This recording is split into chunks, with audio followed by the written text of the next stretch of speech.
Praise the Lord. Kingdom of Grace Ministries వారి youth in truth unpacking the truths and myths of faith program కి ప్రభు అయిన యేసుక్రీస్తు నామమున మిమ్మల్ని ఆహ్వానిస్తున్నాం. మనలో చాలా మంది ఒక పని మొదలు పెట్టే ముందు చాలా విశ్వాసంతో మొదలు పెడతాం, ప్రయత్నిస్తాము, అన్ని చేస్తాం. కాలం గడిచే కొద్దీ ఒకవేళ ఆ పని జరగకపోతే కొంతమంది ఇది దేవుడి చిత్తం కాదేమో అని వదిలేస్తారు. కొంతమంది నెగిటివ్గా నేను బాగుపడడం దేవుడికి ఇష్టం లేదు అన్నట్టు దేవుడికి దూరం అవుతారు. ఎందుకంటే అది వాళ్ళకి చాలా ఇష్టమైనది అయి ఉంటుంది. ప్రయత్నించినప్పుడు ప్రార్థన చేయించుకునే ప్రయత్నిస్తారు. జరగకపోయేసరికి నెగిటివ్ వేలో వెళ్ళిపోతారు. కొంతమంది వదిలిపెడతారు, కొంతమంది దేవుడికి దూరం అవుతారు. కానీ లేఖనం ప్రకారంగా ఆవగింజంతో విశ్వాసం ఉంటే చాలు అన్న కాన్సెప్ట్ చాలా మందిలో ఎందుకు జరగడం లేదు అంటే చూడండి, వాక్యంలో ఏమనుంటుందంటే ఎప్పుడైతే నువ్వు సత్యం తెలుసుకుంటావో సత్యంలో స్థాపించబడతావో.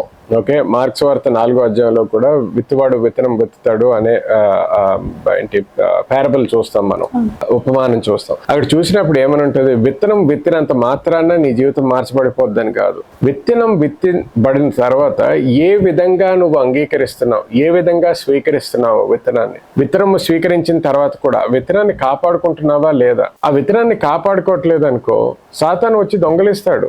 ఒకసారి ఆ విత్తనాన్ని దొంగిలించిన తర్వాత నీకు ఎంతైనా ఆశ కోరిక ఉండొచ్చు ఒక విధంగా జరగాలి అని నీ జీవితంలో, ఒక విధంగా పంట రావాలని నీ జీవితంలో, కానీ రాదు.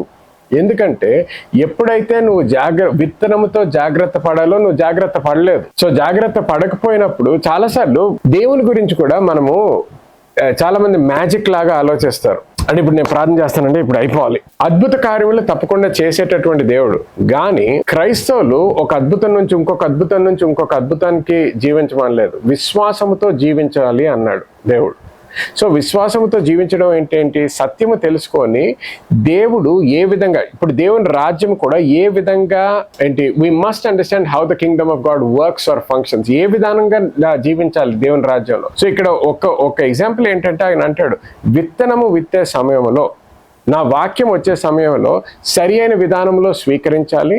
వాక్యాన్ని ఎప్పుడైతే స్వీకరిస్తావో కాపాడుకోవాలి. ఆ వాక్యాన్ని నువ్వు ఆ వాక్యాన్ని కాపాడుకోలేదనుకో, నీకు ఆ వాక్యం నుంచి రావాల్సిన పంటను చూడలేవు. సో ఇటువంటి సత్యాలు మనం తెలుసుకోలేదు అనుకోండి. ఇప్పుడు జేమ్స్ చాప్టర్ 1:25 కూడా ఉంటుంది, if you look into the perfect law of liberty and continue therein అంటది. సో నువ్వు కొనసాగాలి దాంట్లో, ఆ సత్యములో. నువ్వు if you're not continuing you cannot expect the results. ఇప్పుడు a woman can get pregnant అయినంత మాత్రాన 100% 9 months ఇష్టం వచ్చినట్టు జీవిస్తే 9th month కి సరైన హెల్తీ బేబీ పుడుతుందని ఎక్కడా గ్యారంటీ లేదు. బట్ ప్రెగ్నెంట్ అంటే ప్రెగ్నెంటే, షీ రిసీవ్డ్. బట్ సో ఇప్పుడు once you receive, there is a certain way you have to live. ఒక విధానంలో ప్రవర్తిస్తావు, ఒక విధానంలో బతుకుతావు. ఒకసారి ఇప్పుడు యు ఆర్ కాన్షియస్. ఒక తల్లి ప్రెగ్నెంట్ అయ్యింది అనగానే, ఒక స్త్రీ ప్రెగ్నెంట్ అయ్యింది అని తెలవగానే ఏం చేస్తుంది? అమ్మో, నేను ఏం తింటున్నాను, నేను ఎప్పుడు పడుకుంటున్నాను, నేను ఎప్పుడు లేస్తున్నాను, నా హ్యాబిట్స్ ఏమైనా మార్చుకోవాలా, ఇప్పుడు నేను ముందర ఏదైతే నాకు పర్సనల్గా నాకు ఇష్టం అవ్వకపోయినా ఇప్పుడు నేను తినడం మొదలు పెడతాను. ఎందుకు? నా బేబీకి చాలా ఇంపార్టెంట్ అంట. ఓకే, సో ఏమవుతుంది, నీ లైఫ్ స్టైల్ హ్యాబిట్స్ అన్ని మార్చుకుంటున్నావు. దేని గురించి? You understand you are carrying something very precious, కాపాడుకుంటావు. ఓకే, ఇప్పుడు ముందర నువ్వు కొన్ని థింగ్స్లో, ఇప్పుడు అందరు ఫ్రెండ్స్తో నువ్వు పరిగెత్తేదానివి, ఇంకేదన్నా చేసేదాన్ని అనుకో. ఇప్పుడు as you are developing in pregnancy, సరే ఫ్రెండ్స్ ఆడతారు, నువ్వు కూర్చొని చూస్తావు అంతే, నువ్వు చెయ్యు. ఎందుకు? కాపాడుతున్నావు. అందరూ ముందర నువ్వు చాలా లేట్గా ఉండేదాను, ఇప్పుడు ఎర్లీగా పడుకుంటావు. లైక్ యు ఆ చిన్న మార్పులు చేసుకుంటావు. ఎందుకు? You understand something important. So వాక్యం కూడా అంతే. నువ్వు నిజంగా ఆ బిజినెస్ స్టార్ట్ చేసావు, లేకపోతే ఇంకేదన్నా స్టార్ట్ చేసావు, ఒక తీర్మానం తీసుకున్నావు దేవుని యొక్క నడిపింపు బట్టి. ఓకే, ఆ వాక్యం వచ్చింది నీ జీవితంలోకి, ఎలా కాపాడుకుంటున్నావు? ఆ వాక్యం కాపాడుకోవట్లేదు అనుకో, దాని నుంచి రావాల్సిన పంట రాదు. So that is one example. అలాంటి ఎన్నో విషయాలు ఉంటాయి దేవుని రాజ్యంలో. So you have to be cautious. అది సరిగ్గా నువ్వు జీవించలేదు, సరిగ్గా నువ్వు జాగ్రత్త పడలేదు అనుకో, you will be disappointed. So దేవుడి వాక్యాన్ని మనం కాపాడుకొని కొనసాగించినప్పుడు then you will see the results that God promised. Okay. So దేవుడు ఏదైతే మనకి ఆశీర్వాదంగా లేకపోతే ఒక వాగ్దానంగా ఇచ్చాడో, ఆయన చెప్పినట్టు మనం ఎప్పుడైతే చేస్తామో తప్పకుండా ఆ వాగ్దానం యొక్క ప్రతిఫలము లేకపోతే రిజల్ట్ మన జీవితంలో మనం చూడగలుగుతాం. కానీ ఆయన చెప్పింది చేయకుండా కానీ రిజల్ట్ కావాలి అంటే, నువ్వు ఎగ్జామ్స్ కోసం చదువుకోకుండా ఫస్ట్ ర్యాంక్ కావాలంటే అది అయ్యేది కాదు. సరే నీకు ఫస్ట్ ర్యాంక్ కావాలా, ఓకే వండర్ఫుల్, సో ఇలాగ చదువుకో, ఇలా ట్యూషన్కి అటెండ్ అవ్వు, ఇన్నిసార్లు ప్రాక్టీస్ చేయి, ఇప్పుడు నువ్వు ఎక్స్పెక్ట్ చేయి, దానికి అర్థం ఉంటుంది. నేను చదువుకొని ఏం చేయను కానీ నేను రోజు ప్రార్థన చేసేస్తున్నాను జరిగిపోవాలంటే అది జరిగేది కాదు. సో ఇప్పుడు నేను అడగబోయే క్వశ్చన్ యూత్ కి చాలా ఇష్టమైనది, చాలా ఎక్సైటెడ్ ఉంటారు వాళ్ళు ఆ విషయంలో.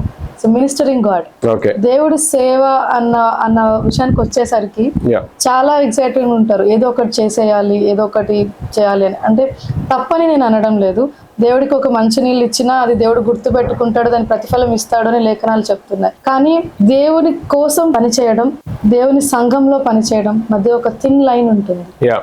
దేవుడు కొరకు పనిచేస్తున్నావా, దేవుడి సంఘంలో పనిచేస్తున్నావా అన్న ఒక థిన్ లైన్, దానికి క్లారిటీ. ఓకే, సో 2 things ఏంటంటే, యాక్చువల్గా నూతన నిబంధనలో దేవుని కొరకు చేయడము అనేది ఒక అండర్స్టాండింగ్ ఉన్నా, యాక్చువల్గా దేవుని వాక్యంలో ఎలాగుంటుందంటే దేవునితో కలిసి పనిచేస్తున్నాం మనం ఇప్పుడు నూతన నిబంధనలో. ఓకే, దేవుని కొరకు మాత్రమే కాదు కానీ దేవునితో కలిసి పనిచేస్తున్నాం, the work that we are doing now. Okay, so it is a thin line when దేవుని కొరకు చేస్తున్నావా, లేకపోతే నీ సంఘం కొరకు చేస్తున్నావా, లేకపోతే నీ పాస్టర్ గారి కోసం చేస్తున్నావా, నాయకుడి కోసం చేస్తున్నావా ఏంటి అనేది. The only difference that I will make is nobody should replace God in your life.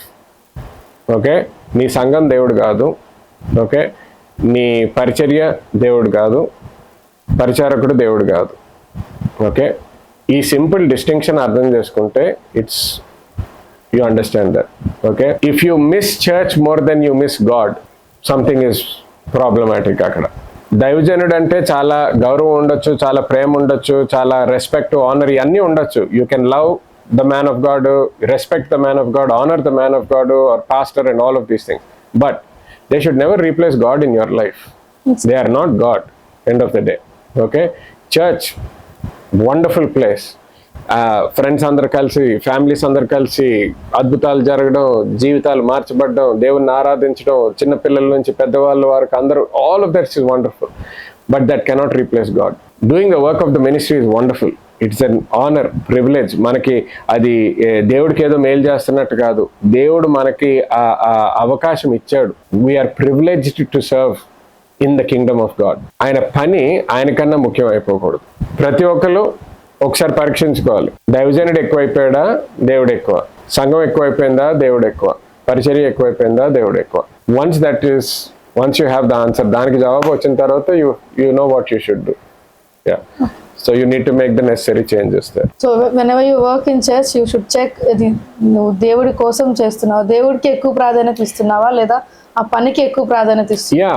అంటే ఇప్పుడు నీ సొంత గొప్ప చెప్పుకోవడానికి, లేకపోతే ఎవరో నన్ను ప్రైజ్ చేయాలి, అప్రిషియేట్ చేయాలి నేను చేసిన దానికి అన్న దాంతో చేస్తున్నావా. ఓకే, ఆర్ నీకు జెన్యున్గా దేవుడు నన్ను ఇంత ప్రేమించాడు, దేవుడు నాకు ఎంతో చేశాడు, ఆ కృతజ్ఞతతో నేను చేస్తున్నాను ఏంటి, రికగ్నిషన్ కోసం చేయడానికి చాలా తేడా ఉంటుంది. So that you have to genuinely know and deal with yourself. So దీన్ని మనం మార్తా మరియా ఎగ్జాంపుల్ తో పోల్చవచ్చా? You can do that. అందరూ కూడా కేవలము మేరీలాగా కూర్చొని ఉండలేరు, మార్తాలు కూడా అవసరం మనకి, లేకపోతే పనులు జరగవు. ఓకే, సో ఇప్పుడు పెద్ద మీటింగ్ అవుతుంది అనుకోండి, అందరూ నేను వాక్యమే వింటాను, నేను బయట ఉండను, నేను చూసుకోను, నేను ఇంకేదో చేయను అనుకోండి. ఆ కోరిక ఉండడం మంచిది, కానీ ఆ కోరిక ఉన్నా, ఓకే నేను ఇప్పుడు వాలంటీర్ని కదా, నేను ఇప్పుడు ఈ మినిస్ట్రీలో నేను ఒక లీడర్ని కదా, సో నేను సాక్రిఫైస్ చేయాలి. ఇప్పుడు నాకు వాక్యం వినాలని ఉంది, నాకు లోపల కూర్చోాలని ఉంది, కానీ ఇప్పుడు వేరే వాళ్ళకి నేను రూమ్ ఇవ్వాలి, నా సీట్ వేరే వాళ్ళకి ఇవ్వాలి, ఐ హ్యావ్ టు సర్వ్ అని ఆ పని చేసేటటువంటి మనసు కూడా ఉండాలి. కానీ కొంతమందికి ఏమవుతుందంటే ఒక్కొక్కసారి ఆ పని ఎక్కువ అలవాటు అయిపోయి ఇప్పుడు కూర్చోడానికి కష్టం అయిపోద్ది సంఘంలో. ఒకసారి వాక్యం వినడానికే కష్టం, 15 నిమిషాలు వినాలంటే వాళ్ళకి కష్టం అయిపోద్ది. బాత్రూమ్కో లేగాలి, ఇంకేదో అని లేగాలి. అదే దట్స్ ఎ డేంజరస్ ప్లేస్. అది చాలా జాగ్రత్త పడాలి. సో అటువంటి పరిస్థితుల్లో ఉన్నప్పుడు నువ్వు అటువంటి పనులు చేస్తున్నా, నువ్వు ఏ సంఘంలో స్థాపించబడ్డావు, అది మళ్ళీ ఇంటికి వెళ్ళిన తర్వాత వాక్యం మళ్ళీ విను. అంటే నేను పార్కింగ్లో ఉన్నానన్నా, నేను సండే స్కూల్లో ఉన్నానన్నా, అక్కడ మెయింటెనెన్స్ వాళ్ళని చూసుకుంటున్నానన్నా, అందుకని నేను వాక్యం వినలేకపోయాను ఈరోజు. ఓకే, అప్పుడు వినలేకపోయావు, కరెక్టే. అప్పుడు నువ్వు దేవుని కొరకు సంఘంలో నువ్వు కష్టపడ్డావు, పనిచేసావు. కానీ నువ్వు ఇంటికి వెళ్ళిన తర్వాత నువ్వు ఆహారం తినాలి. నువ్వు ఆ సంఘంలో ఉన్నంటే ఆహారం తినాలి కదా అక్కడ ఇచ్చేది. సో నువ్వు ఇంటికి వెళ్ళిన తర్వాత మళ్ళీ యూట్యూబ్ ఎక్కువ, మళ్ళీ ఫేస్బుక్, ఎక్కడో ఒక దగ్గర నువ్వు ఎక్కడైతే అది రికార్డ్ అవుతుందో, అంటే పాస్టర్ గారు మేము చాలా చిన్న చర్చ్ అండి, యూట్యూబ్ లేదు, ఏది లేదు. సరే, నీ ఫోనే అక్కడ ఏంటి అక్కడ ప్రసంగం దగ్గర రికార్డ్ నొక్కి వదిలేసి ఎవరినో ఒకరిని రికార్డ్ చేయమను. ఇంటికి వెళ్ళిన తర్వాత మళ్ళీ చూడు, మళ్ళీ విను, వాక్యంని ధ్యానించు, నోట్స్ రాసుకో. అప్పుడు నువ్వు స్థిరపరచబడతావు. అప్పుడు నువ్వు అటు ఇటు తేడా అంటే తప్పు దారిలో వెళ్ళడానికి అవకాశం ఉండదు.